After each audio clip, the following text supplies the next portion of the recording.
महायुतीचे शिवसेनेचे शिंदे गटाचे त्यांना या ठिकाणी दिलेला आहे. आपल्याकडनं नेमकं काय आश्वासन त्यांना देण्यात आलं, कशी समजूत काढण्यात आली? 2-3 दिवसांपासून ते खरं तर नव्हते आपल्या संपर्कात. त्या सगळ्याच ठिकाणी 17 ठिकाणी निवडणुका आहेत. आपण बघितलं सगळ्याच ठिकाणी जिथे भाजपचे उमेदवार आहेत ते काही शिवसेनेचे असतील, राष्ट्रवादीचे उमेदवार उभे होते, काही ठिकाणी त्यांचे उमेदवार आहेत, आमचे उमेदवार त्या ठिकाणी उभे होते, झालेलं होतं. पण सगळ्यांना समजुतीनंतर सर्वांनी आपापले अर्ज मागे घेतलेले आहेत. पक्षश्रेष्ठींशी त्यांचं बोलणं झालेलं आहे. आम्ही स्थानिक स्तरावर मंत्री आहोत, आमच्याशी त्यांचं बोलणं झालेलं आहे. आणि मला वाटतं सगळ्या ठिकाणी आता हा प्रश्न सुटलेला आहे. नाशिकचा प्रश्न सुटला की जळगावचे प्रश्न अतिशय सहज सुटणार आहे. म्हणून मला वाटतं की त्यावेळेला 17च्या 17 जागा म्हणजे 6 तर आमच्या बिनविरोध झालेल्या आहेत. 11 जागा पुन्हा आम्ही एक हातीच्या ठिकाणी निवडून देऊ. 17च्या 17 100% जागा त्या महायुतीच्या निवडून देऊ. आता बंडखोरांनी माघारी जळगावला शिंदे गटाचे उमेदवार माघार घेणार का? तेच आपल्याला सांगितलं की जळगावचा प्रश्न संपलेला आहे, तोही लगेच संपेल. इकडे माघार झाली तिकडे माघार होईल. गोकुळ गीतेच्या संदर्भात काही निर्णय झाला आहे? आपण बघतात काल मोठे बंधू गणेश गीते या ठिकाणी राजूपर्यंत होते, दिवसभर आमच्या सोबत होते. आजही सकाळपासून होत्या. आमच्या नगरसेवक वहिनी आहेत गीते वहिनी, त्या सुद्धा या ठिकाणी. गोकुळ गीतेची माझं बोलणं झालेलं आहे, फोनवर बोलणं झालेलं आहे. 4-5 वाजेपर्यंत ते बाहेर गावी 4-5 वाजेपर्यंत या ठिकाणी येत आहेत. त्यांच्याशी बोलून सुद्धा हा निर्णय या ठिकाणी होईल. मला खात्री आहे ते सुद्धा या ठिकाणी आपला उमेदवारी मागे घेऊन त्या ठिकाणी महायुतीला जाहीर पाठिंबा देतील.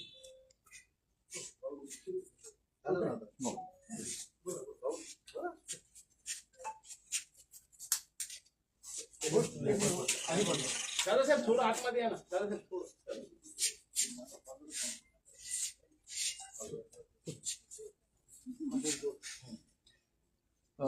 गेल्या 2-3 दिवसांपासून प्रयत्न सुरू होते. एक माघार तर झाली आहे, पाठिंबा मिळाला आहे. दुसऱ्यासाठी कसा प्रयत्न चालू आहे, किती वेळ लागेल आपण सर्वांना? मला असं वाटतं की याचं उत्तर आधीच जयंत भाऊनी या ठिकाणी दिलेलं आहे. दुसरा जो अर्ज या ठिकाणी दाखल झाला आहे तो देखील पाठिंबा द्यावा, त्यांनी देखील महायुतीचा उमेदवार निवडून आणण्यासाठी प्रयत्न करावे ही विनंती भाऊनी देखील केली, मी देखील केली, दादा साहेबांनी देखील केली आहे.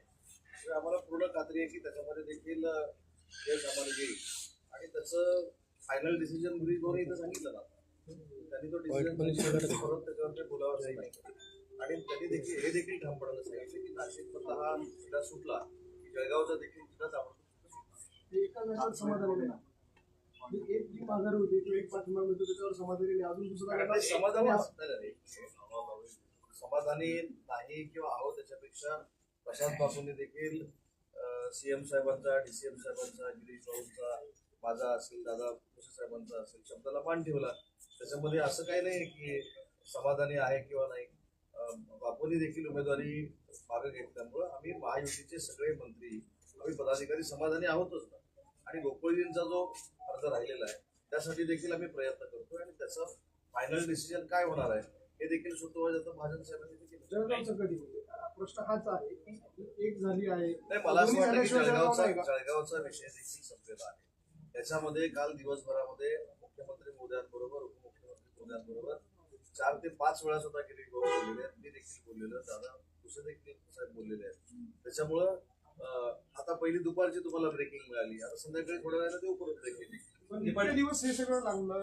आज समन्वयाचा अभाव आहे महायुतीतला. अजिबात समन्वयाचा अभाव नाही. मी सकाळी देखील त्याचं उत्तर दिलं. प्रत्येकाला लोकशाहीमध्ये आमदार होण्याची इच्छा असते, जिल्हा परिषद सदस्य होण्याची इच्छा असते. शेवटी तो व्यक्ती जर आमची संबंधित नसती तर आम्ही सांगितलं असतं की त्याची काय म्हणजे त्याला समजवायची काही गरज नाही. पण प्रसाद बापू असतील, गणेश गीते असतील, गोकुळ गीते असतील, आमची सगळी मंडळी आहेत. त्याच्यामुळे त्यांचा गैरसमज जो झालाय तो दूर करून त्यांना मुख्य प्रवाहामध्ये जर आम्ही आणलं तर विजय अजून सुखकर होऊ शकतो. यासाठी आम्ही प्रयत्न करतोय आणि त्याला आम्हाला नक्की यश येणार आहे. त्याच्याबद्दल कोणालाही चिंता करण्याची आवश्यकता. पण गिरीश भाऊंनी त्यांच्या मागण्या सांगितल्या, त्यांना वैयक्तिक स्वतःसाठी म्हणून त्यांना उमेदवारी नको होती असं बोलण्यात जाणवलं. तर ते सरकारवरच कुठेतरी नाराज आहे. आता जे इथे लोकप्रतिनिधी आहेत ते कुठेतरी अपयशी ठरतात असं त्यांच्या मागण्यावर दिसतंय. तर मालेगावचं ड्रग्ज तिथे आहे, तिथे गृह खातं नाराज आहे, नारपारचा विषय आहे. म्हणजे मंत्र्यांवर आणि तर लोकप्रतिनिधी या संदर्भामध्ये उशीर झाला असेल. त्यांनी असं काही सरकारवर नाराज आहे किंवा कुठच्या मंत्र्यावर नाराज आहे किंवा कुठच्या लोकप्रतिनिधीवर नाराज आहे असं काहीच सांगितलेलं नाही. थोडा उशीर झाला असेल तर ती जी कार्यप्रणाली उशीर व्हायची आहे ती लवकरात लवकर करावी हीच प्रसाद बाबूंची इच्छा आहे. म्हणजे नाराज म्हणजे हे कुठेतरी कमी पडतात म्हणून त्यांना उमेदवारी करायची असंच. म्हणजे मगाशी पण हा प्रश्न तुम्ही जरा वेगळ्या अर्थाने विचारला होता. आता परत तोच विचारलेला आहे. त्याच्यामुळे आमचं उत्तर देखील तेच आहे. पण नाशिकची जागा शिंदे शिवसेनेसाठी एवढी प्रतिष्ठेची का बनली? तुम्ही स्वतः 3-4 दिवस इथे चढ चुकून आहे. काय नाही, नाशिकची जागा कशी, नागपूरची जागा, गडचिरोलीची चंद्रपूरची जागा, परभणीची जागा, यवतमाळची जागा, जळगावची जागा, सगळ्या 17च्या 17 जागा आमच्यासाठी प्रतिष्ठेच्या आहेत आणि 17च्या 17 जागा जिंकायच्या आहेत त्यासाठी आम्ही सगळे प्रयत्न करतो. आता हे दोन्ही संकट मोर्चात राज्यभर फिरणार आहे. संकट दूर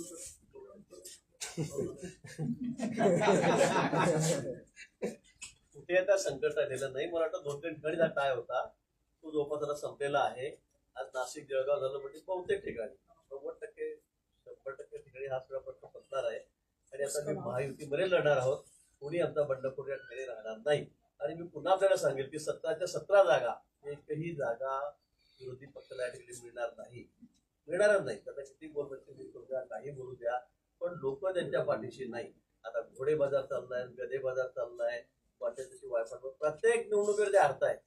पश्चिम बंगालमध्ये इतका दारुण प्रभाव झाला तरी पण काहीतरी आहेच त्यांचं. पेट्यांमध्ये खराबी आहे, आम्ही राजीनामा देणार नाही किती म्हणताय. तिकडून आपले राऊत साहेब वाटत राहुल गांधी वाटत ते मुस्ताफा उजळत आहेत. पण लोक तुम्हाला स्वीकारत नाही. लोकांनी स्पष्ट तुम्हाला नाकारलेलं आहे.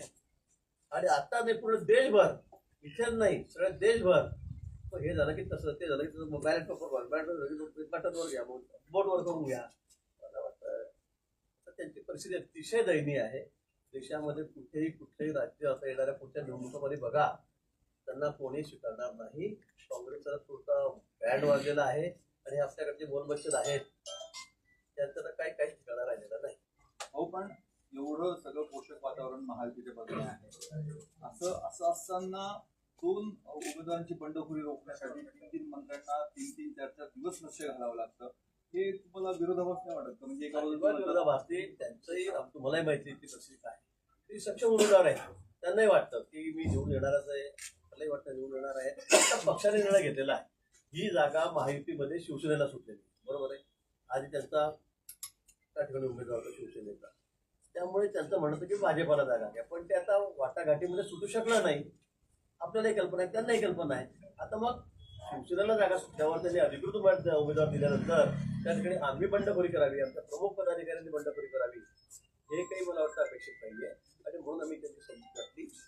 तेही मोठे ताकदवार कार्यकर्ते आहेत, पदाधिकारी आहेत, त्यामुळे आम्हाला सगळे जवळचे आहेत. आणि म्हणून आम्ही त्याची मनधरणी करून त्या ठिकाणी आज त्यांना जाहीर पाठिंबा द्यायला लावलेला आहे. पण महायुतीचे मतदारांना मतदान करणारे अशी काही भीती आहे तुमच्या उमेदवार? मला वाटतं भीतीचा प्रश्न नाही, पण आम्हाला असे उमेदवार एकदा जर आपल्याला दूर गेले तर मग दूर जातात. आम्हाला त्यांना दूर जाऊ द्यायचं नाहीये. आम्हाला सगळं संघटित राहायचं आहे या ठिकाणी. आणि म्हणून आम्ही त्याची मनधरणी करू. आमच्या घरचे लोक आहेत, सगळे परके नाही आहेत. तर गणेश तिथे माझ्या रोज असतो. नाशिक आलं की कोण असं गणेश असतो ना, पण मी त्याला सांगू शकतो हक्काने 1 दिवस गेला, 2 दिवस, ठीक आहे, 3ऱ्या दिवशी गेल, अजिबात चालणार, मान्य करतील. प्रसाद जे या ठिकाणी आहेत, आमचे जुने मित्र आहेत, जवळचे संबंध आहे. 1-2 दिवस त्यांना नाही वाटलं, आम्ही ते सांगितलं नाही आपल्याला असा युतीमध्ये महायुतीमध्ये आपल्याला असं ग्रो करता येणारच नाही. त्यांनी सांगितलं मान्य आहे. शेम साहेबांनी सांगितलं, शिंदे साहेबांनी सांगितलं, तयार झाले. त्याच्यामध्ये खूप हे करावं लागतं, मग मतं मिळणार नाही का असा कुठलाही विषय नाही. इथे आमची मतं तुम्ही बघितली आहे सगळीकडे 17च्या ठिकाणी. इथे पण आमची 450 मतं आहेत. 700 हो, जळगावला सुद्धा जवळपास 450 550 मतं आहेत. आम्हाला थोडं धकेसलं मागे यात सांगत. पण मला असं वाटतं की आम्ही सगळे एक राहिलो पाहिजे. आमचे कार्यकर्ते कुठल्याही जवळचे जितके वर्ष काम करतायत ते दूर जायला नकोत, म्हणून आमचा हा प्रयत्न आहे.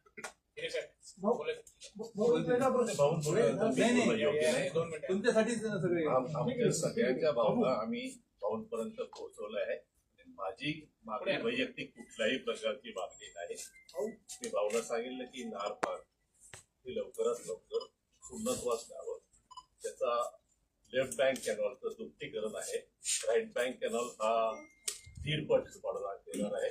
त्याऐवजी राईट बँक कॅनॉल सुद्धा आपण दुपटीने करावा, डबल कॅपॅसिटीचा. आणि त्याचं लास्ट शेवटची जी जारी आहे, लास्ट लेग जो आहे त्याचं एक्सटेन्शन करावं, म्हणजे आणखी 3 गावं तिथे कव्हर होतं अशी मागणी केली. आणि याच्यासाठी अलोकेटेड फंड्स हे नेहमीच्या बजेटमध्ये आपण ठेवावे, वाटलं तर सप्लिमेंटरी मध्ये पण याचा अंतर्भाव करावा अशी मागणी केली. आणि मी वैयक्तिक माझ्या शहरासाठी म्हणून मागितलं की माझं शहर दिवसेंदिवस जास्त बदल होत चाललंय, कायदा सुव्यवस्था बिघडत चालली आहे.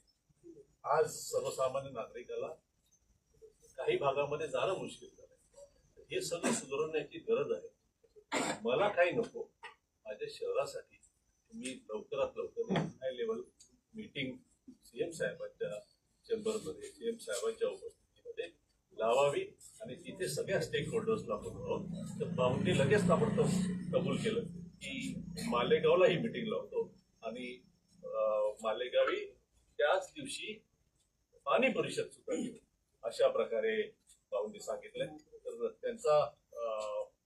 त्यांचा आशीर्वाद, त्यांचे विचार, त्यांनी दिलेला शब्द आम्ही आज नाही भविष्यातही कधी खाली पडू देणार नाही याची खात्री आपल्या पण सर्वांना. या मागण्यांसंदर्भात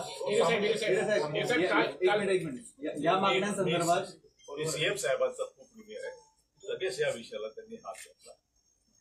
भाऊंनी पुढाकार घेतला असला ते सीएम साहेबांचे आमच्या सर्वांवरती सीएम साहेब या महाराष्ट्राचा कारभार ज्या तर्फेने करत आहेत त्याची तारीफ करावी तेवढी कमी आहे. आणि याच्यात शिंदे साहेबांनी सुद्धा, म्हणजे शिंदे साहेबांनी वैयक्तिक मला फोन करून 2 वेळा सांगितलं. त्यामुळे शिंदे साहेबांचेही फार फार आभार. दादा भुसे साहेबांचे आभार. सामंत साहेबांचेही आभार. सामंत साहेबांनी तब्बल 3 दिवस मला वेळ दिला आणि समजूत घालण्यासाठी भाऊंनी जेवढा प्रयत्न केला तेवढाच सामंत साहेबांनी केला. त्याबद्दल सामंत साहेबांचे मी मनापासून आभार मानतो. सर्व कार्यकर्त्यांचे, माझ्यावरती प्रेम करणाऱ्या सर्व सामान्य कार्यकर्त्यांचे मी मनापासून आभार मानतो.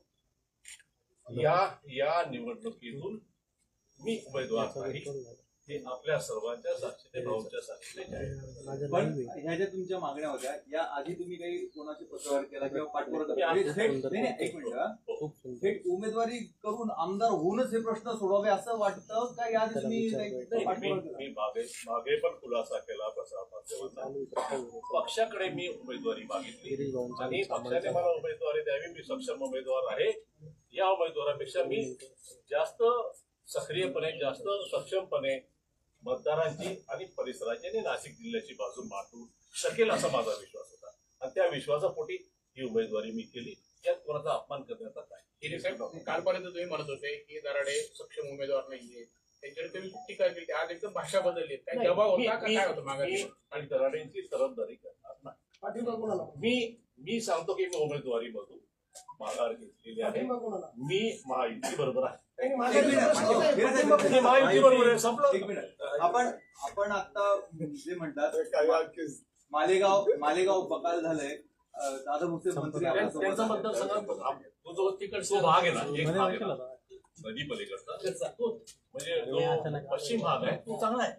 त्यांचा मतदारसंघ चांगला आहे. इकडचा जो पूर्व भाग आहे त्याची खरोखर परिस्थिती खराब आहे. चला, जय श्रीराम. दादा खतांचा प्रश्न आहे.